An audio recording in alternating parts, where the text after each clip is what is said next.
And he puts that one away. Teon Taylor, Ramanis out of the back row. And the ace. Teon Taylor did that last night too. Ramanis again. Welcome back to BYU Sports Nation, live from Studio B. As you can see, we're a little bit more relaxed We're in setting. the lounge. Yes, we're just lounging here with our guests from BYU men's volleyball. A couple of big matches against Pepperdine, and we've got a couple of seniors here. Teon Taylor, Mix Ramanis. Guys, thanks for joining us today. We appreciate it. Awesome to be here. Thanks for having us. It's all business tonight and tomorrow, but let's climb inside your head for just a couple of moments. It's the last weekend to be in front of the Rock at the Fieldhouse. What's the Rock meant to you? It's meant so much, just being a walk-on on the team and just having BYU, the coaches, and everybody here take a shot on me and just being able to prove my worth and what I believed this whole time and just being able to do it one more time is just awesome. The same here. I mean, being lucky enough to come here to BYU, getting the offer to come here was always a blessing. And I mean, man, the Rock has really put out every game. No matter, even if we play someone who's unranked, ranked, doesn't matter. The Rock always shows up.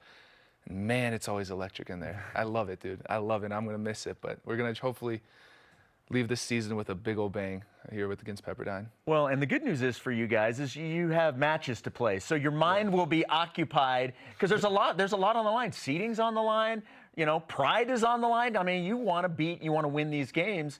So will that help with sort of keeping the emotions in check of what this weekend means for you guys? Mix, let's start with you. Yeah, I think so. I mean,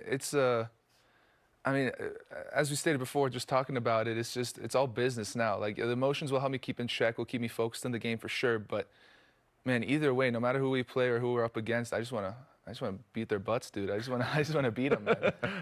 What about for you, Teon? Yeah, I mean, we're coming off a couple of losses, and, those, you think about them all the time, and now is our next chance to rectify those losses. And so I'm just ready and excited to play.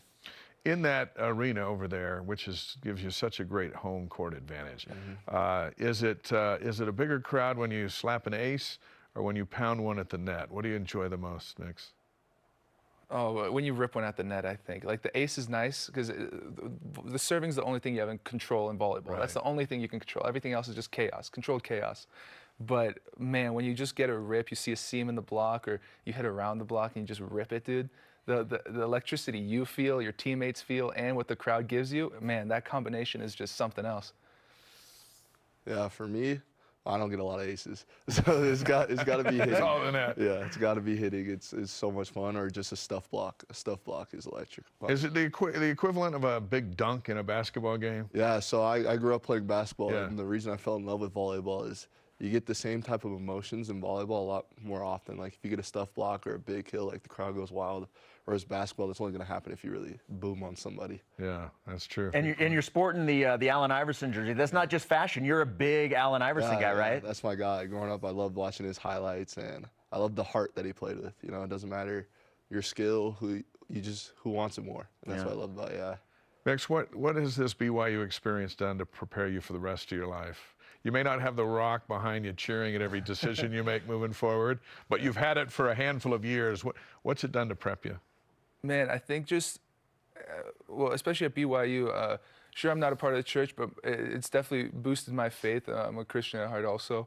So it's just, when talking about life in general, I'll definitely put that up there. But also just competing at this high level with such a big crowd. I mean, not even with the big crowd, it's just competing on the court. That prepares you for everything. I mean, the emotions you go through, the different battles you have to face, like on the court, off the court, passing, I had a bad pass here, got to focus on the next one. I think that's in life. Like, when you mess up at your job or whatever, and the next play you're like, all right, I know what I'm doing. I've done this a million times. Let's just do it again and do it right this time. So I think, like, little things like that, just the mental resilience that it's helped build has just been awesome. And Teon, you guys were talking about just how exciting it has been for you guys to be able to play at the Smith Fieldhouse and the enthusiasm and excitement that you feel playing there. But, to kind of take that a little further, the overall BYU experience, what has it meant to you? Yeah, I mean, for me, like, I wasn't a BYU fan growing up. My buddies were, and I just wanted to be the devil's advocate. But BYU took a shot on me, and I'm forever thankful for it. There's this saying, BYU came through me, and I love that. Like, I'm forever grateful for every good thing I have going forward is because of BYU. And I love it, and I wouldn't change anything about being here and about this place. How about Sean Olmstead? How's he improved your game? The Olmstead name is men's team, women's team. It's everywhere here at BYU. But you've had Sean as your head coach. What's he done for you? I like the grit that he's helped give us a bit more, because I mean, you guys already know Sean. He's kind of a dog in his own world. Yeah. You know, running the mountains, running the 100 milers or whatever. He won't talk about it, but the dude's a dog. And definitely you see that kind of appeal, his passion for the sport over the years. Every year it's still the same. He's still passionate, still super into it, and that kind of bleeds through us, I believe. So I think that mainly, just like the passion and the focus and the grit that we have so far, that's definitely spoken the most to me, and it helped me out the most. Yeah, for me, it's just he doesn't do the politics thing. He just wants guys on the court that are going to battle, and that's what I love. I don't want the politics. I just want to play ball. And that's what Sean's all about, is just playing ball and who's going to play ball the best. And I think that's why you see us having so many subs, is just, you know, we're a deep team and we're able to do that, and we all love each other and we're able to support each other because he's instilled that kind of mantra in us. Oh yeah, as we mentioned, you have 2 matches against Pepperdine, you know, tonight and tomorrow. So obviously there's volleyball to play. Talk to me about the matchup against Pepperdine and what you expect in that matchup tonight and tomorrow. Yeah, I expect them to bring their all. You know, for them, seeding's on the line, but they're hosting the MPSF tournament. So they're going to want to get the highest seed they can in that tournament, because they're going to have home field advantage. And so they're going to bring it all tonight. And for us, you know, it's our last chances to play in the Smith. So we got to be dialed, we got to be locked, and yeah, I'm ready for a fight. As you look at the tournament next week, in the games that you've lost, they've been toe-to-toe battles. I look back to the one you had with UCLA at their place, and they'll be the #1 seed most likely. Makes a win tonight and tomorrow. What is that? How high of a seed can you get, and how does it shape next week? Teon might have to help me out. 3rd or 3? 3's our highest, but I mean, going there will just make the tournament slight. Not that it's easy by any means, because it's a very competitive bracket, or just conference in general for us, but a higher seed will definitely help us make it a little bit easier for our path to make it to the finals, and hopefully winning the MPSF tournament.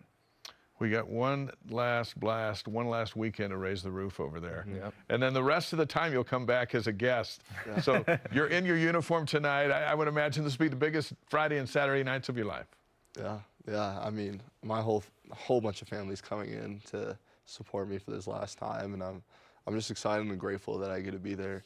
And I think for me this weekend, you know, it's about competing, but it's about having fun with the boys. You know, it's my last chance to play with, you know, Mix and some of the guys here, and just I think just reminding myself that if I have fun out there, like, we're gonna do our job. Well, guys, we appreciate you coming in. Good luck against Pepperdine, and then into to the postseason. We're going to give you some BYU Sports Nation karma. You can take that into the matches and further on as you guys play. Thanks for joining us. We appreciate it. Thanks for having us. Thank you. There we go. It's